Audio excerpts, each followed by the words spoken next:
সৈনিক, এই দলের সৈনিক হিসাবে আপনাদেরকে যদি আমরা এই ব্যাপারে ভালোভাবে প্রশিক্ষণ দিতে পারি, আমরা দৃঢ়ভাবে বিশ্বাস করি আপনারাও একই সাথে দলের যে পরিকল্পনাটা অর্থাৎ মানুষের কাছে পৌঁছে দেওয়া, একটি দফা কি, কেন, কাদের জন্য কি আছে মধ্যে এই বিষয়গুলো আপনারা আমাদেরকে সহযোগিতা করতে সক্ষম হবে। এখন আসি প্রশ্নের ব্যাপারে। লিঙ্কন, আপনি আরেকবার আমাকে প্রশ্নটা বলবেন, কি ছিল আপনার প্রশ্নটা? প্রশ্নটা ছিল আমাদের 25 নং দফায় যে স্কুল কলেজের শিক্ষার্থীদের জন্য নিড বেস এবং স্কিল বেস বা নলেজ বেস এডুকেশনের কথা বলা আছে। এর পাশাপাশি তাদেরকে আপনার দেশপ্রেম, নেতৃত্ব এবং ডিসিপ্লিন এই ব্যাপারগুলোকে উদ্বুদ্ধ করার জন্য আপনার পাশাপাশি একটা স্কাউট, বিএনসিসি, সামরিক বা ক্রীড়া বা এই ধরনের কোনো কিছুকে আমরা ন্যূনতম আকারে বাধ্যতামূলক করতে পারি। আচ্ছা, আপনার এখানে খুব সম্ভবত প্রশ্নের ভিতরে দুটো ভাগ আছে, যে আমাদের যে শিক্ষা ব্যবস্থা, এখন আমরা দেখছি যে এই শিক্ষা ব্যবস্থাতে শিক্ষা পাচ্ছে ছেলেমেয়েরা, কিন্তু একটা স্টেপের পরে যখন মোটামুটি শেষ হয়েছে তখন তাকে তার একটা কোনো কর্মসংস্থানের ক্ষেত্রে অনেক সমস্যার সম্মুখীন হতে হয়।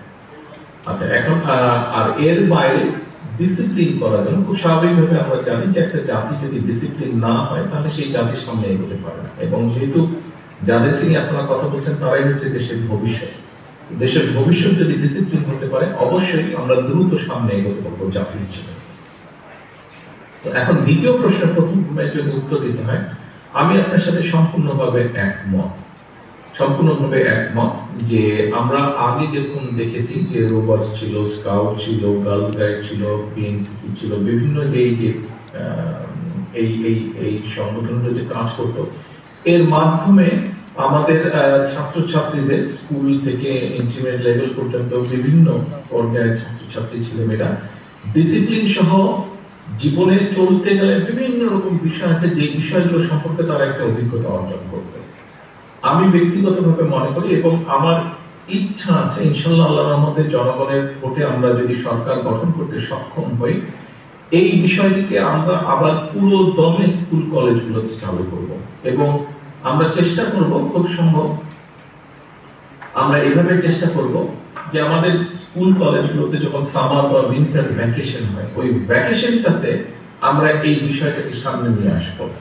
এতে করে হয়তো বাচ্চারা একটু মনোযোগ হতে পারে যে ভ্যাকেশনের ছুটি কমে যাচ্ছে, কিন্তু ভ্যাকেশনটাকে আমরা কাজে লাগানোর চেষ্টা করব, যে এই ভ্যাকেশন আমরা ভাগ করে নিব, ভাগ করে নিয়ে আমরা দেশের বিভিন্ন পর্যায়ে স্কুল কলেজ, অর্থাৎ একটা যেমন ধরেন যখন উইন্টার ভ্যাকেশন হবে, উইন্টারের ভ্যাকেশনটা যদি 6 সপ্তাহ হয়, মোটামুটি 6 সপ্তাহ সময় যে কোনো 2টা সপ্তাহ আমরা এমন ভাবে করব যাতে কম বেশি পুরো দেশের স্কুল কলেজের বাচ্চারা এইরকম প্রশিক্ষণগুলোতে অংশগ্রহণ করতে পারে।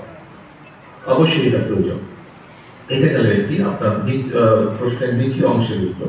আচ্ছা, প্রথম বিষয়টি খুব গুরুত্বপূর্ণ, যে আমরা যদি একটা ছেলে বা একটা মেয়েকে আমরা একাডেমিক কম বেশি শিক্ষা দিলাম, পড়তে জানে, লিখতে জানে, সবকিছু হলো, কিন্তু তারা যদি অন্য কোনো কোয়ালিটি বা কোয়ালিফিকেশন না থাকে, খুব ডিফিকাল্ট হয়ে যায়। এখন দেশের ভিতরেই বলেন, দেশের বাইরেই বলেন, কোনো জায়গায় কোনো রকম কর্মসংস্থান ভেরি কম্পিটিটিভ এখন, কাজেই যে কোনো মানুষের অনেক বেশি নর্মালের থেকে অনেক বেশি তার কোয়ালিটি থাকতে হবে।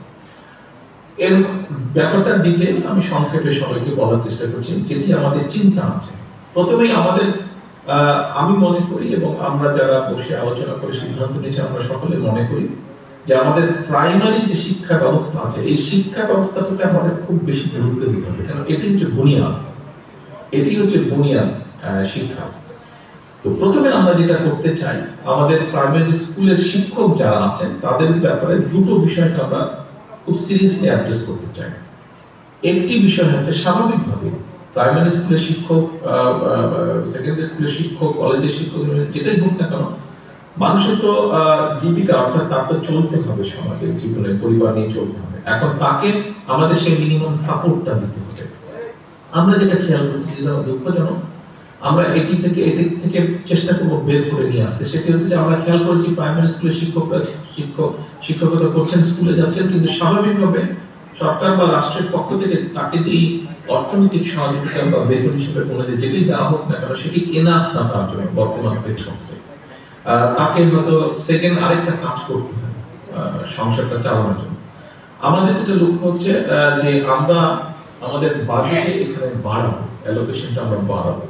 বাড়িয়ে আমরা প্রথমেই চেষ্টা করব তাকে সামাজিকভাবে অর্থনৈতিক সাপোর্টটা তার বাড়ানোর জন্য, যাতে শিক্ষককে কোনো তাড়াহুড়ার মধ্যে না থাকতে হয় যে আমি ক্লাসটা শেষ করে আমাকে গিয়ে দোকানে বসতে হবে, অথবা আমাকে গিয়ে প্রাইভেট টিউশন করতে হবে, অথবা আমাকে গিয়ে খেতে কাজ করতে হবে। এই প্রয়োজনটা যাতে তার না থাকে, অর্থাৎ তাকে প্রথমে এই কমফোর্টটা দেওয়া, অর্থনৈতিক এবং সামাজিকভাবে তাকে একটা স্ট্রং সাপোর্ট দেওয়া, এটি গেল এক নম্বর। দ্বিতীয় বিষয়টি হচ্ছে যে আমরা প্রাইমারি শিক্ষা ব্যবস্থার মধ্যেই চেষ্টা করব শিশুদের অন্যান্য আর কি কোয়ালিটি আছে সেটাকে বের করে নিয়ে আসা। আমরা ধরে নিচ্ছি আজকে যে প্রাইমারি স্কুলের একজন শিক্ষার্থী, সে ভবিষ্যতে বড় কিছু একটা হবে, এবং সে যদি বড় কিছু হতে পারে তার জন্য প্রথম থেকে আমাদের চেষ্টা করতে হবে। এখন সে দেশেই থাকুক আর বিদেশেই থাকুক, আমাদের যেটা পরিকল্পনা আছে যে আমরা প্রাইমারি সেকেন্ডারি উভয় জায়গা থেকে আমরা ভাষার উপরে প্রথমে জোর দেব। বাংলা আমরা আমাদের ভাষা আমরা বাংলায় বলছি, স্কুলের সিলেবাসে ইংরেজি আছে, কিন্তু সেখানে আমরা এমফেসাইজ করব ইংলিশ ল্যাঙ্গুয়েজটাকে আরো রিচ করার চেষ্টা করব, মানে যে সিলেবাসটি আছে রিচ করা। এরপরে আমরা সেকেন্ড এবং থার্ড আরেকটি ভাষাটা ভিতরে আনতে চাই। হতে পারে আমরা সরকার থেকে কতগুলো ভাষা, যেমন হতে পারে চাইনিজ বা ম্যান্ডারিনের যেহেতু এখন প্রয়োজনীয়তা বেশি, হতে পারে জার্মান, ইটালি, ফ্রেঞ্চ, অ্যারাবিক, এগুলো ভাষা ৬-৭টা ভাষা থাকবে। এখন সে হয়তো প্রথমে প্রাইমারিতে প্রথম ২-৩ বছর হয়তো সে জার্মানি শিখবে, তারপরে যখন ওটার কোর্স তার কমপ্লিট হবে, তারপরে সেকেন্ডারিতে গিয়ে সে হয়তো আরেকটা ভাষার উপরে দখল। অর্থাৎ একটা বাচ্চা যদি বড় হতে হতে মিনিমাম 4টা ভাষার উপরে, নিজের ভাষা তো আছে, এর বাইরে 3টা ভাষার উপরে যদি তার দখল থাকে, আমরা বিশ্বাস করি যে সে পৃথিবীর যেখানে যাবে মোটামুটি সে একটা কিছু করে নিতে পারবে। কারণ ভাষাটা কিন্তু খুব ইম্পর্টেন্ট যদি সে বিদেশে যায়। এটা হলো এক নম্বর। দ্বিতীয়ত হচ্ছে প্রত্যেকটা শিশুই কিন্তু কোনো না কোনো ক্রীড়ার ব্যাপারে আগ্রহী। কেউ ব্যাডমিন্টন, কেউ ফুটবল, কেউ ক্রিকেট, কেউ বাস্কেটবল, কেউ ভলিবল, সেটা ছেলে হোক মেয়ে হোক। ছেলে মেয়ে আমাদের সামাজিক প্রেক্ষাপট সবকিছু বিবেচনা করে ছেলে মেয়ে উভয়ের উপযোগী আমরা কতগুলো স্পোর্টস দিই। এই স্পোর্টসটা তাকে করতে হবে, সে তার পছন্দ মতো নেবে। বাচ্চাটা তার পছন্দ মতনই সে ডিসাইড করবে সে ফুটবল খেলবে না ক্রিকেট খেলবে না ভলিবল খেলবে না ক্যারাম বোর্ড খেলবে, কি খেলবে, কিন্তু তাকে এটা খেলতে হবে। এবং এটা পাস ফেলের মতন একটা পুরো নাম্বার থাকবে। অর্থাৎ সে যখন খেলাধুলা করবে ফিজিক্যাল কিন্তু সে স্ট্রং হবে, খেলাধুলা করলে মেন্টালি সে স্ট্রং হবে। এটাই গেল একটা। আমাদের কম বেশি প্রত্যেকটি মানুষের মধ্যে কিছু কালচারাল গুণ থাকে, এটিকে প্রপার ভাবে আমাদেরকে বের করে নিয়ে আসতে হবে। আমরা স্কুলে যেটা রাখতে চাইছি সেটা তার যেটা হবে কোনো না কোনো একটা বাদ্যযন্ত্র অথবা গান অথবা ক্রীড়া প্রতিযোগিতা, যেটাই হোক বাচ্চাটাকে একটা শিখতে হবে। সেটার মাধ্যমে তার এই কোয়ালিটি নিয়ে আসতে হবে, আর্টের কোয়ালিটি থাকবে। একটি জিনিস আমরা ইন্ট্রোডিউস করতে চাইছি, এই বিষয়টি নিয়ে এখনো আলোচনা চলছে, বিভিন্ন রকম মতামত আছে। কি সেটি দেখেন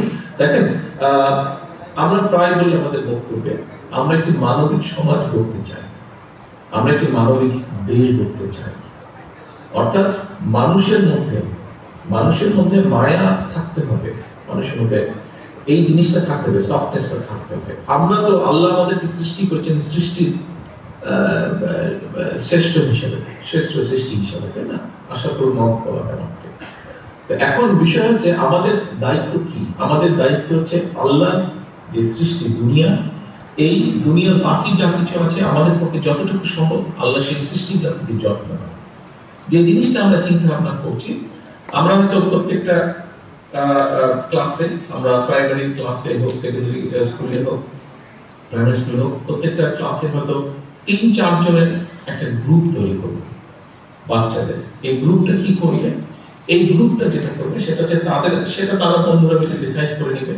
কেউ হয়তো একটা বিড়াল, কেউ হয়তো একটা ছাগল, কেউ হয়তো একটা মুরগি, কেউ হয়তো একটা হাঁস, এরকম একটা কিছু তাকে পালতে হবে। সে সেটার যত্ন নেবে, সে সেটাকে বড় করবে, সে সেটার দেখভাল করবে।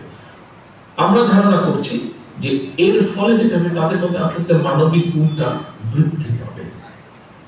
সেটা মানুষের প্রতি মানুষের হোক, প্রকৃতির প্রতি হোক মানুষের, আরো সফট হবে, সহনশীলতা হোক বা দরদ হোক, জিনিসটা বৃদ্ধি পাবে।